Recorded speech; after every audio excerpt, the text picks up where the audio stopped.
First of all, thank you for doing this. I really appreciate it. Oh, it's my pleasure. I wanted to, I always like to just begin by asking if you sort of went to the theater or the movies or watched a lot of TV as a kid, because just did anything really push you along into this direction as a kid? Broadway shows were instrumental in creating me and my love of theater and storytelling and music. And yeah, my mother and father used to take me down here from Rhode Island, and our big special trip was to come and see a Broadway play. And my first memory was seeing Annie. I think I was maybe 7 or something. Mm-hmm.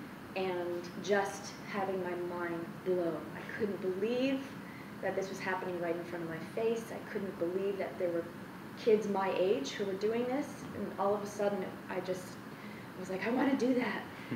And my parents were like, yeah, okay. We'll get you the soundtrack. And yeah, and my mother was a singer when she was a kid. And so when I was little, Broadway soundtracks were playing all the time. So I think I knew the words to I'm the Greatest Star from Funny Girl before I knew the words to Twinkle Twinkle Little Star. Well, I did come across, just sort of reading every other interview of yours I could find to prepare, I came across something that may or may not be true, but I heard that one of your first sort of auditions that turned out well was actually for Andy. Is that correct? Or maybe that's when you became more serious, I guess, in high school? In high school. Yeah. I was doing musicals all through high school, and my sophomore year, finally, my big chance at being Annie. I think I was 5'6" at the time, and the guy who ended up playing Daddy Warbucks was 5'8". So the image of him actually holding me on stage was really pretty hilarious. But you know, my dream came true. I was cast as Annie. I got the red wig. I had the dog Sandy, and to this day, my brother likes to say that that was my peak. Well, I know that you've also talked about the fact that the drama teacher you had at the time was very instrumental in your direction from there forward. Just out of curiosity, can you talk about that a little bit? Yeah, Jim Metcalf was my drama teacher, and he was passionate about it. Not only passionate about the art form, but passionate about the positive influence it has on children, specifically, because he was an English teacher as well. And I think he was the first person who was not my mom who actually took me seriously. You know, when I would say, oh, you know, boys say I want to be a firefighter or whatever, I would say, oh, I want to be on Broadway. And he didn't think it was quaint and charming, you know. He thought it was a noble thing to aspire to. And he was hard on me. You know, he had high expectations for me. And I found myself sort of craving that, craving someone taking me seriously and just feeling like, teach me. I just want to learn. I want to learn because it's a mysterious thing, and just teach me everything you know.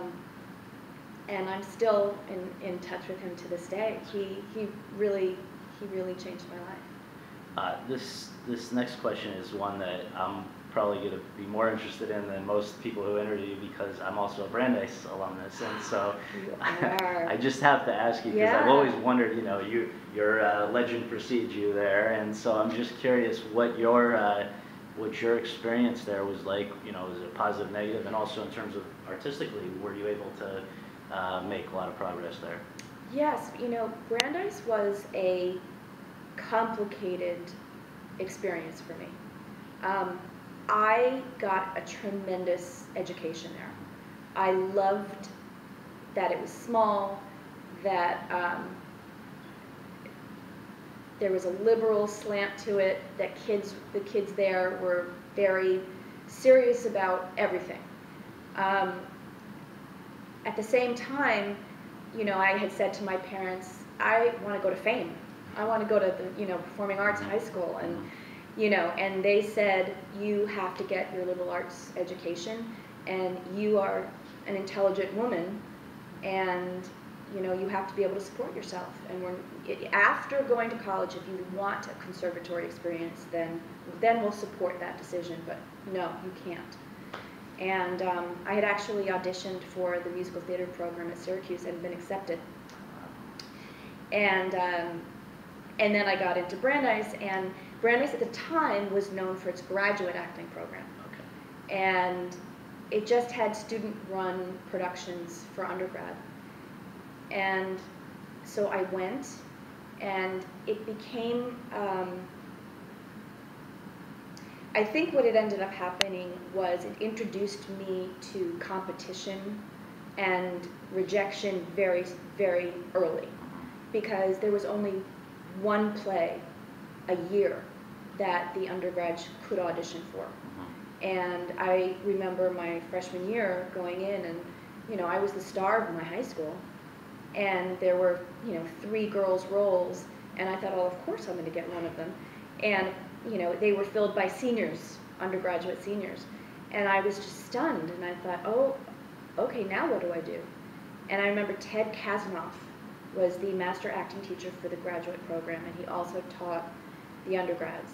And he is really the one who made me decide to do this for my life. Right. He often made people cry. He took it very seriously. And I ended up going my junior year of college to study in London because there was so little at Brandeis for me to do. And so I studied through the Royal Academy and through the London Academy of Music. And those were 2 really wonderful experiences for me. And I studied Shakespeare in Regent's Park with, a teacher from Cambridge and Oxford. And it was a very fertile, very powerful experience. So when I came back, I said, okay, this is it. I know I want this. And I remember Ted Kazanoff got me ready for my audition for NYU for the graduate program. And one of the graduate playwrights wrote my monologue to get into NYU. And a side note, Teresa Rebeck was in the playwright program when I was there as an undergrad. So did you know each other? Did you cross paths? I knew who she was. Right. It was such a small program. There was one green room. And so she would be, the intellectual in the corner who, was writing madly. And I knew her name, and I remember being intimidated by her. And then I followed her, for the next 20 years. It's like, oh, she's writing on this, and now she's written 50 plays, and she's so prolific. And, but, yeah, we did not reunite until Smash. Wow. So the getting into NYU, first of all, was you beat a lot of odds to make that happen. It's a tough thing. Yeah. How important was that period? Not to make you talk about every single thing, but that's really interesting. That was a really important, thing for me. I don't think that I had the inner strength and confidence to go straight to New York from college and just start auditioning. I think I would have told myself and told other people, I'm ready, I can do this, I've studied hard, but I really think that I've been sort of raised to be a student first, and the idea of finally being able to be in a conservatory experience where the entire focus was on acting and creating and everything that goes into it. I had coveted that for so long, and so that was my dream. And I auditioned for Yale, I auditioned for Juilliard, I auditioned for NYU. Those were my 3, tops, and several others across the country. And it was a very it was a scary experience, and especially coming off the bus into New York from Boston, you know, and walking into NYU and seeing all the people. And I think our year 1,200 people auditioned, and 18 were accepted, and then 15 graduated. 7 girls, 8 boys, and I remember getting the call, and on Brandeis campus, and feeling like, okay, now my life has officially begun. You know, and it was really important because it gave me the validation from, you know, an objective source that had credibility, that I had some innate talent, that I had something to offer. And you don't get that most of the time. You know, you have parents or you have teachers who are like, oh, you're great, and you don't really know where you are. And so that was the first time that I was told, you know what, you're not delusional. You know, you have something. And I think it was important for my father, because my father was very worried about me being an actress and paying the bills. And, you know, I was named Brandeis Scholar. And I think that might have been the proudest day of my father's life. And so when I graduated from Brandeis and we were having a small party to celebrate, he said, oh, and the great thing, Debra's going to Harvard Law School next year, where my brother had just graduated.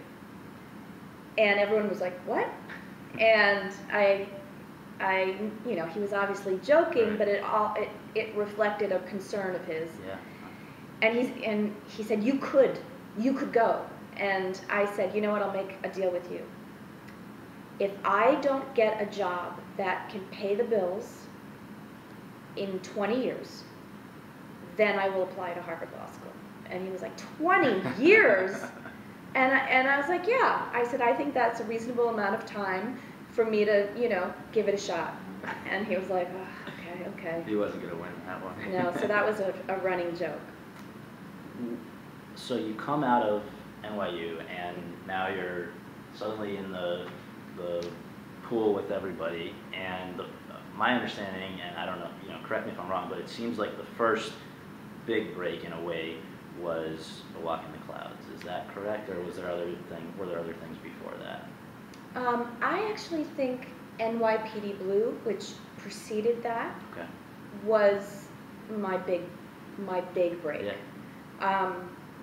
I was lucky. I had auditioned before I graduated from NYU for The Importance of Being Earnest to go to Seattle, and I was cast as Cecily.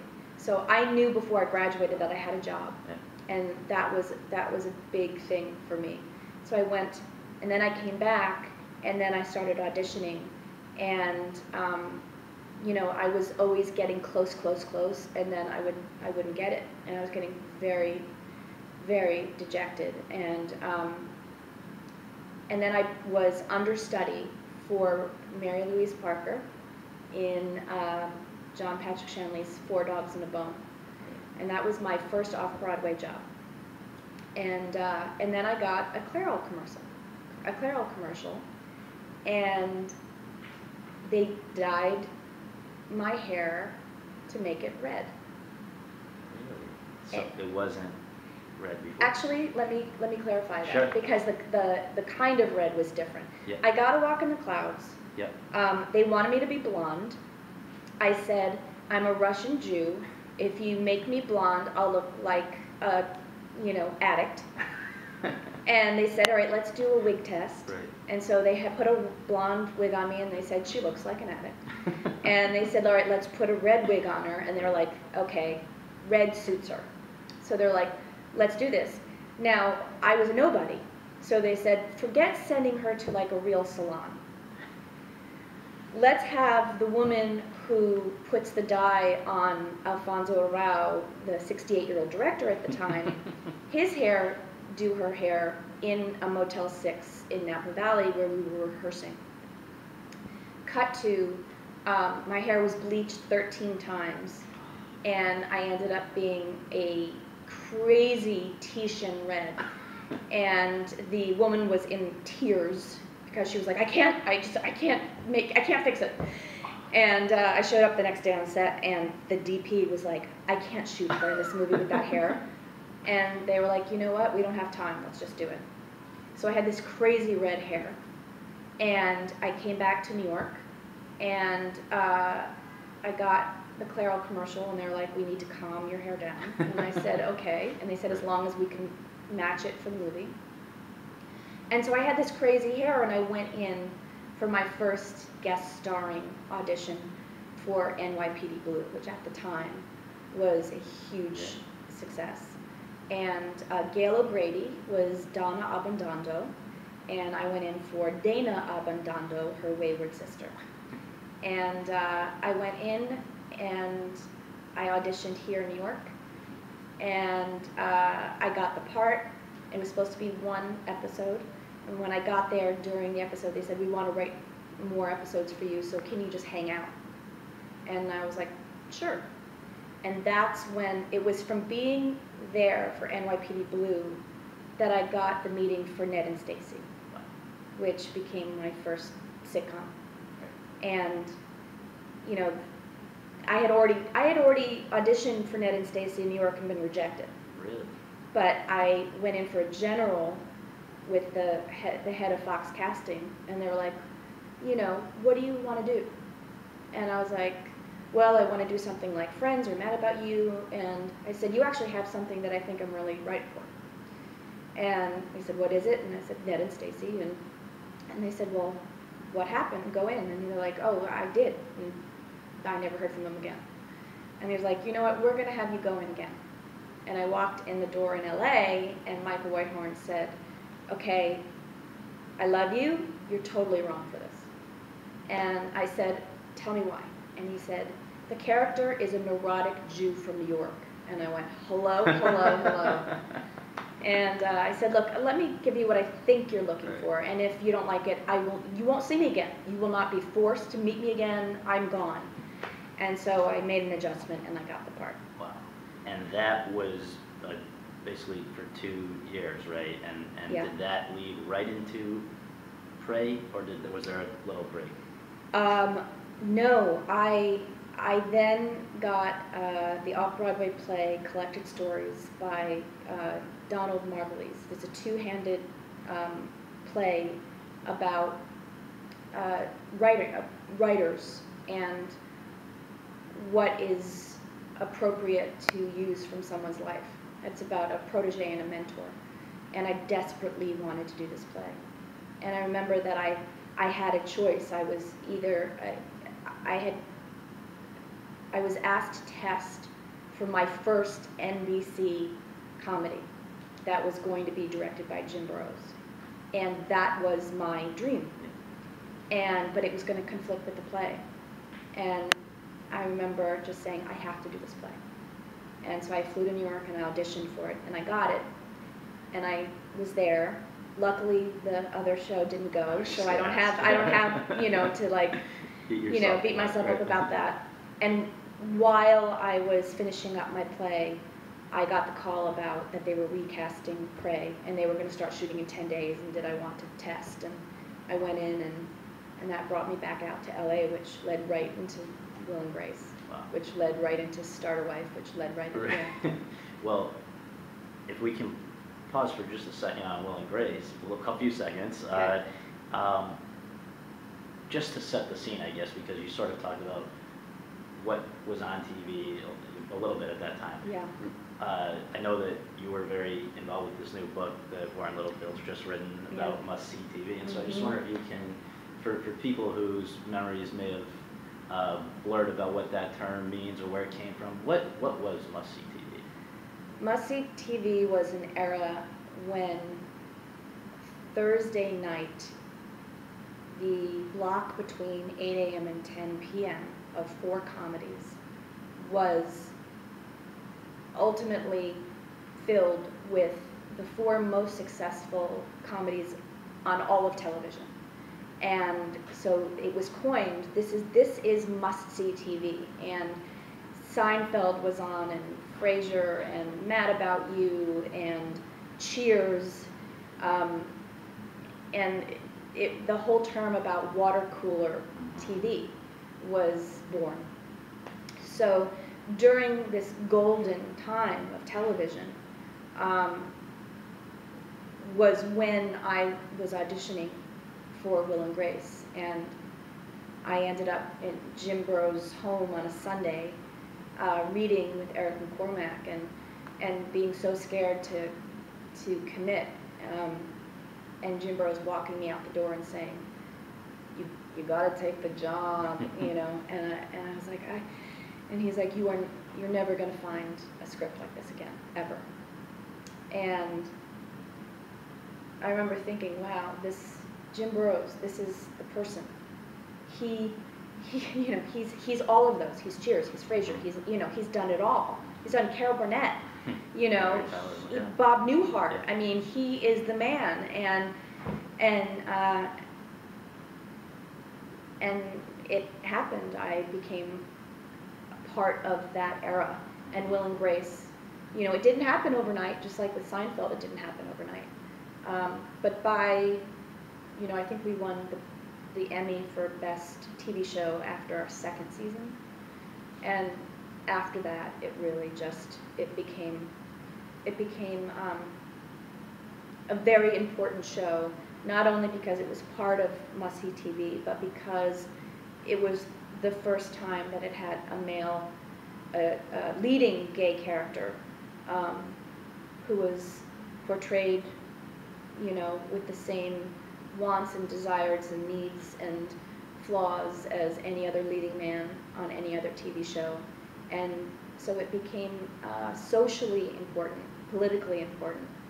But isn't it true that even at NBC at that time, within NBC, there were a lot of concerns and reservations, and yet here we are, what, 15, a little more, 10 years? 10 years later, and we now have, just to quickly cite a few, Glee, Desperate Housewives, Ugly Betty, Modern Family, Grey's Anatomy, The Good Wife, and Smash, that are all really sort of, without people even remarking upon it, incorporating gay characters into their shows. I mean, even Joe Biden just said on Meet the Press that you guys, more than just about anything, are responsible for the climate that would allow a president to come out and be in support of gay marriage. Is that something that you can process?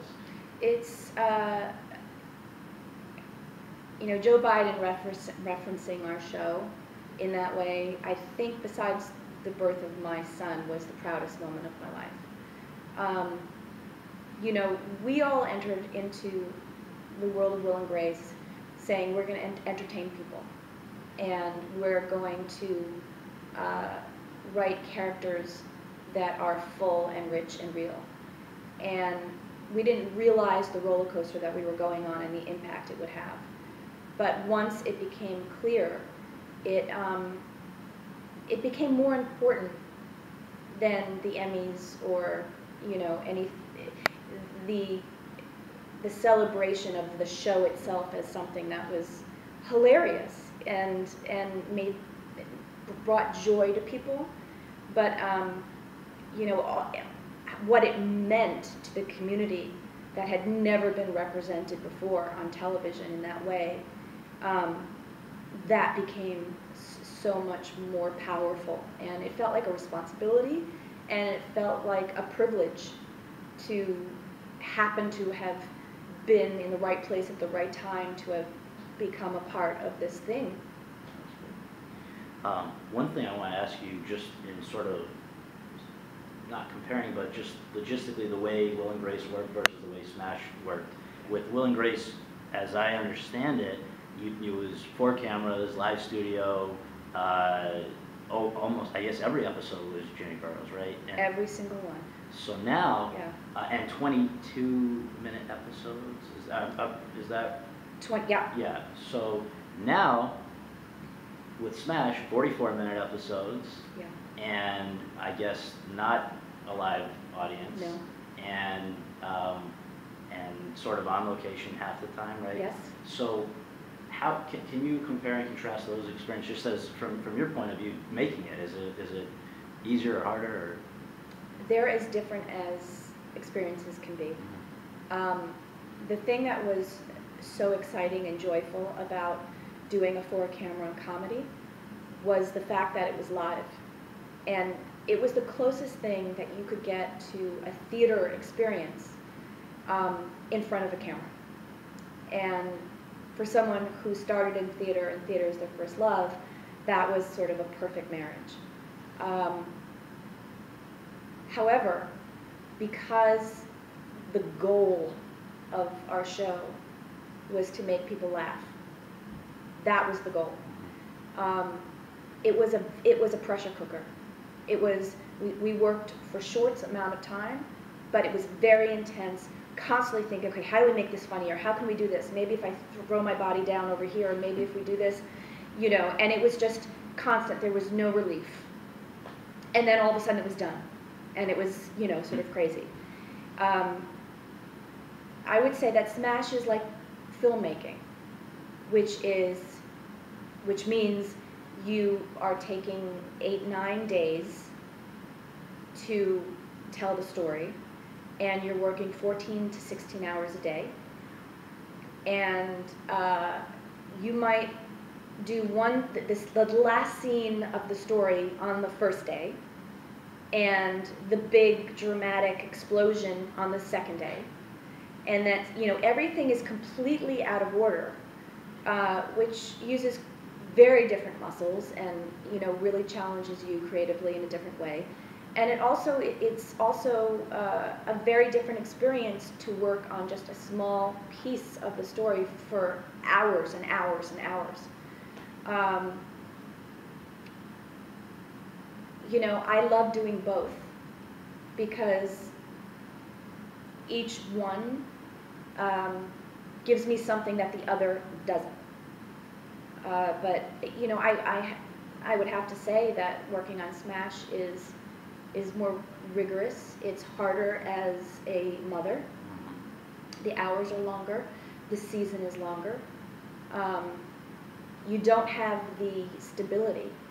You know, I used to joke and say, you know, okay, 3 years from now, if I'm still on Will and Grace, I could tell you exactly where I would be at 7 o'clock on a Tuesday night, because it was regimented. It was the same all the time. And that was a real gift, especially, you know, just starting out and having a new baby, and all of that was wonderful. This is very different.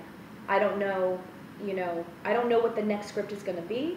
I don't know if I'm going to be working, you know, 5 days in a row, or if I'm going to work the first 2 days and the last 5 days. You know, I don't know the schedule at all. So you have to really just sort of be more flexible. Well, I wonder, you talk about doing it out of chronological order and then also not really knowing where the story is going. Yeah. And you've worked in all 3 of the primary mediums for actors, and it would just seem to me that TV, for that reason, I'm guessing, might be harder, because how can you shade a character and where it's going if you don't know? It's much harder. Yeah. And I think that it forces you to trust yourself, to, you know, trust your instincts as an actor, and trust the people around you. You know, trust the writers and the editors and the directors and the other actors, that we're going to support each other and we're in it together. You know, there were many times this season on Smash when we would come in for the table read, and we would be reading out loud, and I would literally gasp and say, "Oh my God!" You know, I had no idea the trajectory of my character at all. And it seemed like just when I thought something was going to plateau and calm down a little bit, you know, I was thrown for a loop. And at first that was kind of unsettling and scary. And then it became the greatest roller coaster ride of my life, because it felt like, okay, what's next? Right. What do I get to do next? And it, you know, they really pushed me in the writing to do things that had never been asked of me before on television. And for that, I'm incredibly grateful. I know that I'm running long. And I wonder if I could just ask you two quick last things. Just first of all, from what I understand, that when you first heard about Smash, it was still going to be a cable show on Showtime. Yeah. So the idea that there's now as big a gulf as ever between what can be done on cable and what can be done on network.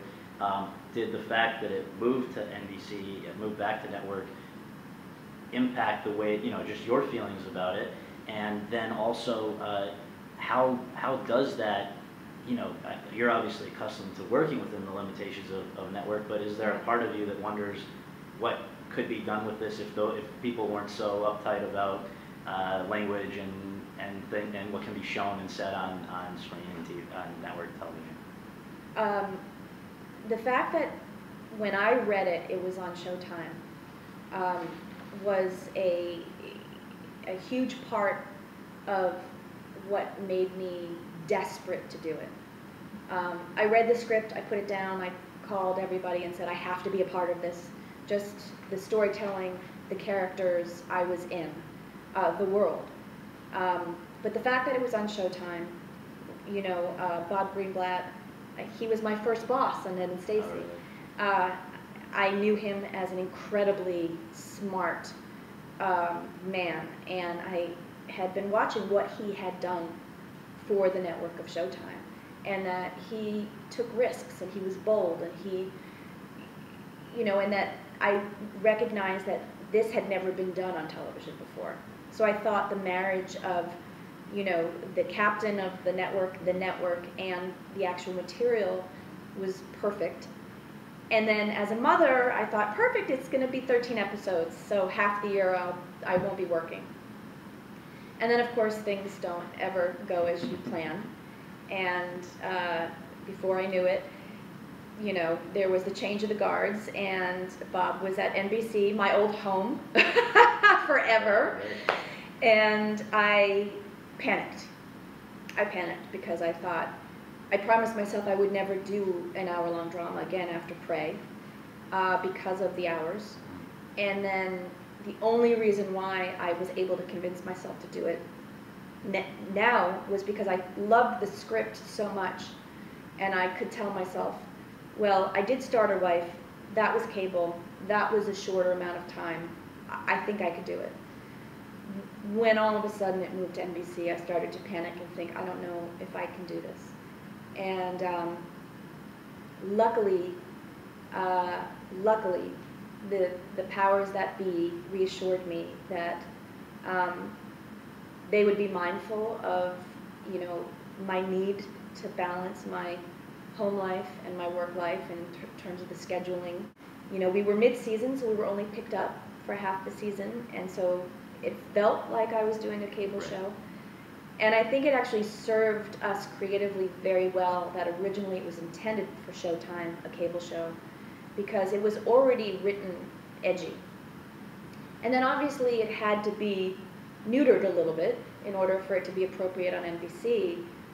But I think because of where it began, I think we got away with it being, a little spicier and edgier than perhaps it would have been if it was specifically written for network. To be honest, I haven't really thought since then, what could this show be if we were allowed to, swear, let's say.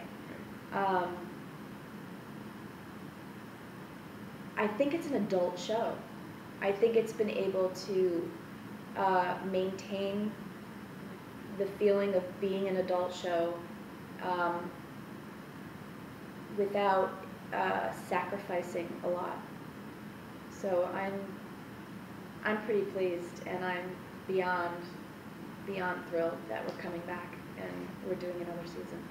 And the last thing is just that at the beginning, as I'm sure I read that you got asked these questions loud at the beginning, but what people were saying was, oh, it's another Glee, it's Glee for adults, all this stuff.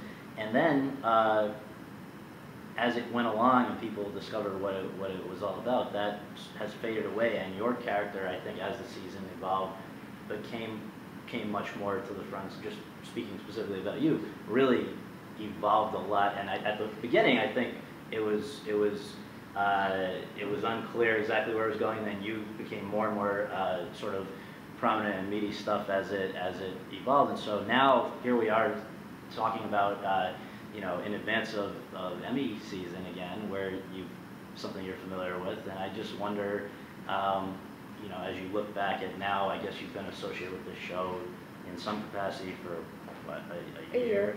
Yeah. What's your feeling, just that how far it's come in a year? You know, it's exciting to me. It's exciting to me that I'm surprised. Often I feel a little jaded. I'm like, okay, I've been doing this for a long time, and felt like once I saw the pilot, and because it was such a finely tuned pilot with the tone and the world and the characters, I thought, I know where this is going. I can see the trajectory, and then it was all turned on its head. And I think at first that was a little, like I said, unsettling and scary, because it was like, oh, I thought this was going to be A, you know, and now it's becoming B. And that's what happens in the first season of every show, is things evolve, and, you know, certain things become more interesting to write, or certain things become sort of start to pop out, new ideas for the writers. I'm so grateful that the show went in the direction it went this season, that it did become just meatier and meatier and meatier for my character. You know, I'm talking completely selfishly. It was, you know, it was really, really exciting to open up the script every week and to see, okay, now we're going even deeper. Now we're going even further. And